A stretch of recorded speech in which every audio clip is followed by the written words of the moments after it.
Bill Murphy. Thank you very much, Mr. Toastmaster. My fellow Toastmasters, distinguished guests, and our television audience.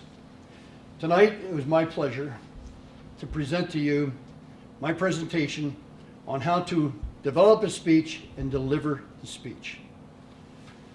Today, throughout the United States, you have 10,000 plus companies that are using television communication for people like myself to train you all out there and those in the listening audience how to prepare and deliver a speech.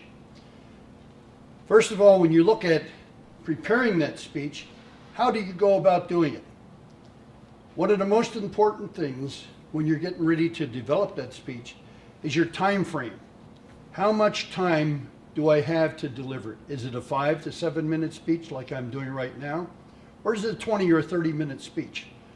You have to realize that if you have too big of a area, a topic, it's going to be very, very difficult to achieve all your goals that you're going to need to deliver that speech. So one of the things you have to realize is always have your time frame in mind when you're making that speech. Secondly, it's important that you realize that the audience that you're talking to, in other words, is it the Toastmaster here? Is it people that are in businesses that you're working for? Who is that target group that you want to reach? I had a friend of mine who was doing some work for McDonald's Corporation, and he was to deliver a 300 people, managers and associates, about McDonald's. And they told him, the management told him, oh, we're doing great. Well, after he went out and talked to the associates and the managers, they said, no, we're not doing great. So he turned that speech around, what he was going to give. He motivated each one of them. And after that speech was completed, they all came up and they congratulated him. And they also said, we want you back next year as our motivational speaker. So that's the beauty of it. In other words, what you want to do is know your audience of who you're going to be talking to. Thirdly, where do you get your information from? There's a myriad of places that you could go, and one of the most important ones is every month we as Toastmasters, we get what is known as the Toastmaster magazine. By having that Toastmaster magazine, you can get all kinds of ideas out of that magazine of how to craft your next speech. You also have your local newspapers. By having a newspaper, looking through your different headlines, for example, here in Carroll County, we had one in politics, that the seat for Joe Getty is being replaced by Mrs. Fraser. And this is a big issue right now, and you could make a speech out of that because it's a topic that we're all interested in. So by taking care of what your speech topic is going to be, and of one of interest, the third thing that I might bring to your attention, it's always good if you're going to be talking about something that you know something about that personally. Because especially in television, when you're communicating on TV, you want to know your facts before you put them out to the world. So that's very, very important that you do that. So these are just a few of the items that are important to you as far as making that speech.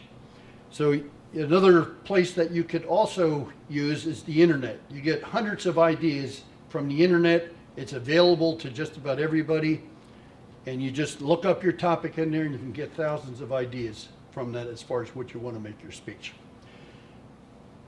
As far as developing that speech, you have 3 cornerstones to a speech. Number 1, at the top, you have your beginning, your opening. Number 2, you have your body of your speech. And number 3, you have your conclusion. It's well known that when you start a speech, you have about 30 seconds to hit with your audience. That's very important because if you don't have a strong opening, I remember talking with Darren LaCroix. He's the world champion of public speaking for 2000. And he came out to give his speech and he literally fell down on his face. And it was a humorous speech. He did it on purpose.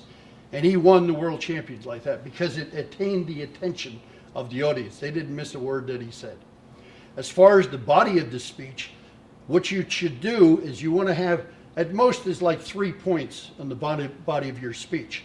If you get too many points that get in there, you get lost. So you don't want to do that. You have your body is point 1, point 2, and then you have point 3. By doing all of these, it brings everything together as a very, very well manicured speech. So what are we at right now? You know, we're getting ready to go into the conclusion. So the conclusion is just as important as that opening. What you want to do is you want to have a strong conclusion to your speech. By having that, you'll know that everything is going very, very well for you. So have a strong opening, a good body, and a fine conclusion. You're putting all this together. There's one thing that has been said before many, many times in how to craft a speech. Number 1, tell them what you're going to tell them. Number 2, tell them. And number 3, tell them what you told them. My audience, thank you very much.